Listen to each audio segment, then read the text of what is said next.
The Commonwealths, yes. I made it look easy. It definitely wasn't easy. I put a lot of work into it.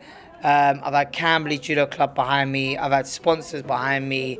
The money group. I've had Lillian, and I just did it for everyone. You know, it's hard to even comprehend what I've been through. You know, and just to get a gold second time through 8 years ago is a mad thing. When I last fought him, I fought him in a training camp because we have training camps before it, so I would fight him before. And in the nicest way, he was a lot heavier. So I thought he'd be a lot more stronger. But then when I took my first grip with him, I was like, wow, he's not as strong as I thought. And that's nothing to disrespect him, it's just because of the weight he's obviously had to lose.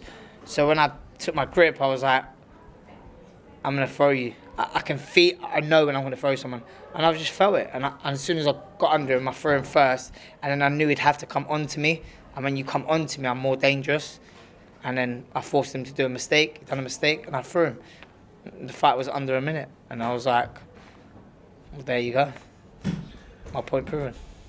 So in a finals, it can go two ways. Like yesterday, you can step up to it, or you can take a back step and lose it. And I think he was overwhelmed yesterday, and I think he lost it. And I love an occasion like that. I love a crowd. I love to entertain. And yesterday was my day, and that's what gave me the boost.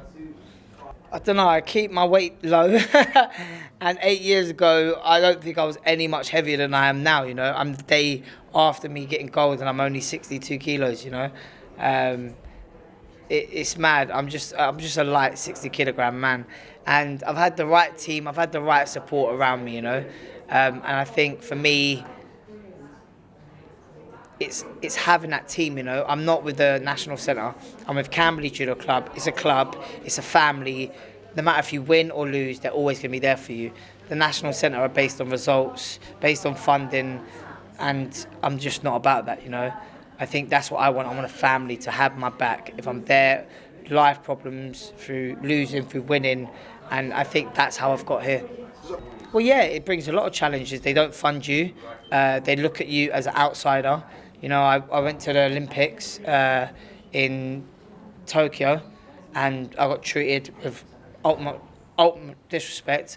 After I lost, I didn't get a conversation from Nigel O'Donoghue for a very long time. You know, I actually messaged in the group, is anyone going to come and see me? Like, no respond. And they're in that group, so they obviously read it. And then the next day I saw them, still no respond. I'm like, I'm on my own here. I'm the only man in Tokyo. Like, I was devastated. I was crying in my room, you know, to my coaches and that. It's a horrible feeling, you know. And then it just got worse. I had to speak to Mark England. You know, I had to speak to Mark England and say to him, look, mate, I've not heard from these lot. Like, are they going to say it? Are they going to come and see me? Or the doctor come and saw me? The physio come and saw me? But they haven't. What is it? Because I'm not in the centre. And he said that he'll deal with it. And he dealt with it. He spoke to them, he texted them, and that's when he messaged me. And I've got all the messages to show it. And I don't want to be a part of that. It hurts me.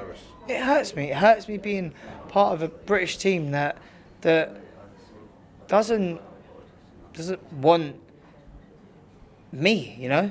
Like, they don't want me. That's simple. Do you know what I mean? They'd rather just have their cooped up team in Warsaw, and it's devastating. You know, I was crying. I mean, after I lost, I was brutally in tears in the room on my own. The only man who made it to the Olympics. You spent millions and millions on boys and their team, but I'm outside the system on my own, and I made it to the Olympics. You know what I mean? Do you think that? I don't know if it's jealousy. I don't know what it is, but I definitely won't ever be part of the national centre ever. And it just shows you've got people at national centre, and I won yesterday, like that. So. What you just talked about leaving. I don't know if, and I'll be honest with you, I really don't know if I have a conversation with British Judo and they try to actually fund me with me staying in Camberley, or I will find another route to go Olympics. And I'll leave it on that. I will find another route to go Olympics. And I swear on my life I will.